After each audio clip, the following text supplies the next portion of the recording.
perkecambahan biji kacang hijau, yaitu perbandingannya ketika di daerah tempat yang terbuka dan tempat yang tertutup. Nanti kita akan buat. Sekarang kita akan melakukan proses penanaman perkecambahan biji kacang hijau. Kita sediakan 2 botol dan ada kapas, biji kacang hijau, air. Baiklah, di sini kita akan menanam tanaman kacang hijau. Kita akan melihat proses perkecambahannya dari hari pertama sampai hari ke-7. Selanjutnya kita mulai dengan memasukkan kapas. Kita ambil 3 helai kapas dan dimasukkan ke dalam botol plastik tersebut.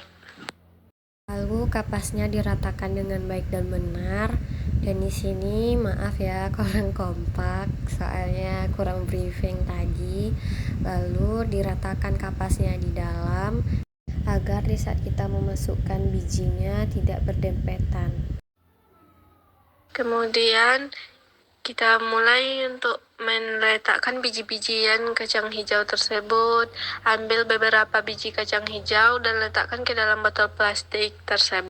Masukkan biji kacang hijaunya satu persatu dengan rapi dan kasih jarak agar saat perkecambahannya tumbuh tidak berdempetan.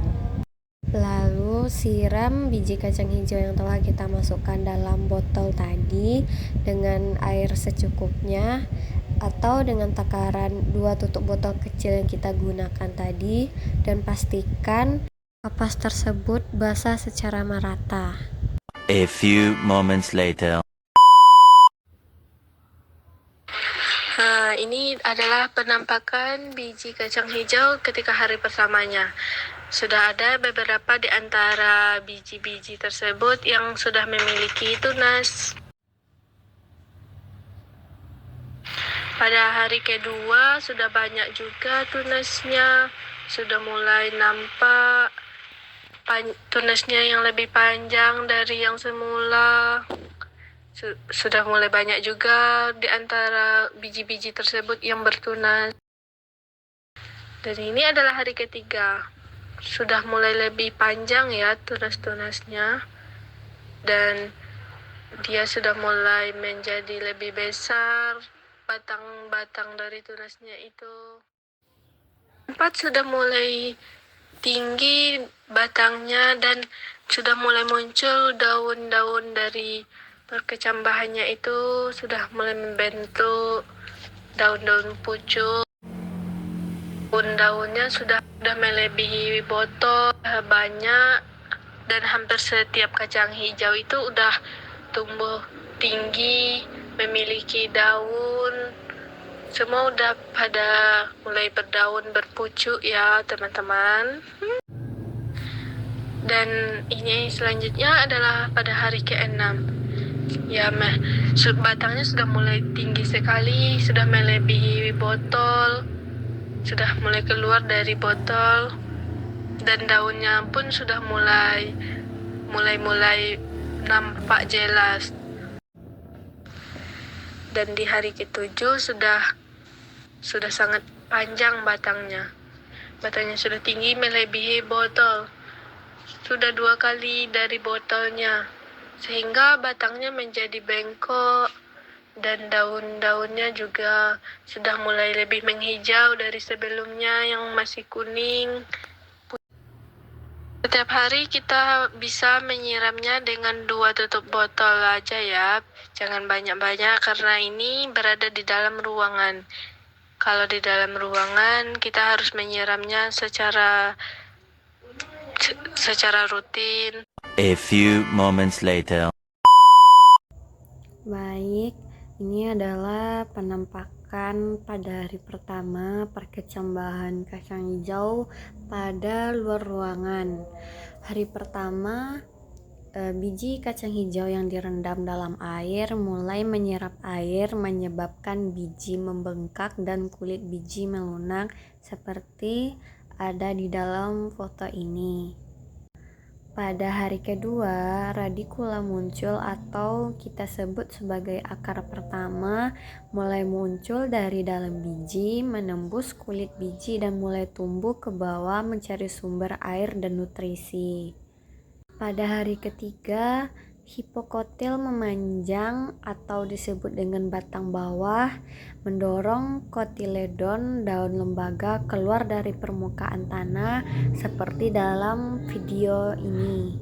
Dan pada hari keempat, kotiledon muncul di atas permukaan tanah dan menjadi sumber makanan awal bagi kecambah. Dan teman-teman bisa lihat pada video ini. Pada hari kelima yang seperti kita lihat, batang utama mulai tumbuh memanjang, membawa kotiledon semakin tinggi di atas kapas. Seperti di dalam video kita lihat ini ya.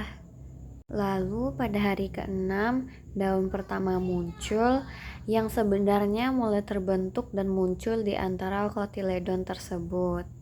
Pada hari ketujuh atau akhir, akar samping terbentuk. Akar samping ini mulai tumbuh dari akar utama untuk memperluas jangkauan penyerapan air dan nutrisi di dalam botol tersebut. Sekian dari saya tentang penjelasan perkecambahan kacang hijau di luar ruangan. Seperti yang kita lihat, perubahan keseluruhannya pada luar ruangan, kecambah kacang hijau akan terus bertambah besar dan tinggi setiap harinya. Perubahan warna menjadi hijau karena mulai melakukan fotosintesis. Terus perkembangan organ seperti kecambah akan semakin lengkap dengan terbentuknya akar, batang, daun, dan sistem pembuluh. Kesimpulan dari perkecambahan biji kacang hijau di tempat terang dan tempat tertutup. Yang pertama yaitu pertumbuhan. Kecambah kacang hijau yang tumbuh di tempat gelap cenderung lebih cepat tumbuh dan meninggi dibandingkan yang tumbuh di tempat terang. Yang kedua, warna. Kecambah kacang hijau yang tumbuh di tempat terang memiliki warna hijau, sedangkan yang tumbuh di tempat gelap cenderung berwarna kuning pucat. Yang ketiga yaitu batang. Kecambah kacang hijau yang tumbuh di tempat gelap memiliki batang yang lemah dan pucat, sedangkan yang tumbuh di tempat terang memiliki batang yang lebih kuat. Perbedaan ini terjadi karena cahaya matahari merupakan sumber energi untuk proses fotosintesis. Cahaya matahari membantu tanaman tumbuh dengan sehat dan normal meskipun tidak mempercepat pertumbuhannya.